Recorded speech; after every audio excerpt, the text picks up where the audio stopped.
What is up fam? Another day, another restoration na naman. For today's video, bigyan ko lang kayo ng instruction kung paano makapunta sa bagong shop namin. Our shop is located at 2005 Katamanan Street, Tondo, Manila. Ito yung street sign, makikita nyo dito na Katamanan, corner Yuseco. Medyo mahirap lang siya basahin, no? Pero madami naman landmark yan para matandaan natin. Unang-una na dito, yung Mercury Drugs. Ayan, nasa harapan lang yan mismo ng Katamanan Street. Then sa tapat niyan, merong South Star Drugstore. Then pag nakatayo ka na dun sa kanto mismo, ito na yung point of view. Makikita ninyo yung ating signage, FNF Sneaks. Malaking malaki yan. Hindi kayo maliligaw. Okay fam, balik na tayo sa shop. And ayun sobrang busy ng mga tao natin sa shop dahil sobrang dami yung pumasok na sapatos ngayong week na ito. Very thankful kami sa mga clients namin na patuloy na sumusuporta at tumatangkilik sa ating services. And with that, pakita ko sa inyo yung mga naka-check-in na sapatos ngayon. To start off, meron tayo dito yung Jordan 4 at kailangan niya ng full reg glue pero nasimulan na yan, in progress na sole set na lang.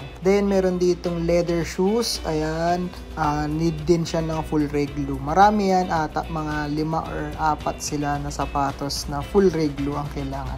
Puro siya leather shoes. Then, ito naman yung Jordan 12. Need siya ng repaint. In progress naman na siya. Yan yung condition niya ngayon. Then, ito naman yung Bape na Adidas NMD na ginawa namin ng full restoration dahil sobrang nagbitak-bitak na yung rubber. Yan na infused. Yan sa gilid. Yan 3 stripes. Yung kulay black. Ayan yung pinaka-restoration namin. I-repaint namin yan na kulay white. Then, full reglo pa namin yung pinaka-midsole. Tapos, meron pa tayong Air Max dito na need din ng full reglo. Ayan, alam ko pine-prep na ito. Then, full reglo na lang at isasalpak sa ating machine. Then, meron din ditong Kobe. Ayan, need din siya ng full reglo. Tsaka, syempre, yung emblem niya, i-restore natin. Tapos, may Yeezy dito na in progress din na full reglo to, I think. Mga ilang sessions pa yan, matatapos na. Tapos, ito pa yung ibang mga leather shoes. Hindi pa siya nagagalaw or hindi pa siya na-prep. Pero, ayan yung kasamahan ng ibang mga nagalaw na kanina. Then, before tayo bumaba sa first floor, check lang natin to. Walang laman ang ating lutuan ngayon dahil naahon na nila yung mga nakasalang dyan. Then dito sa first floor, merong ongoing na cleaning naman. Ito din si KD na Ant Pearl.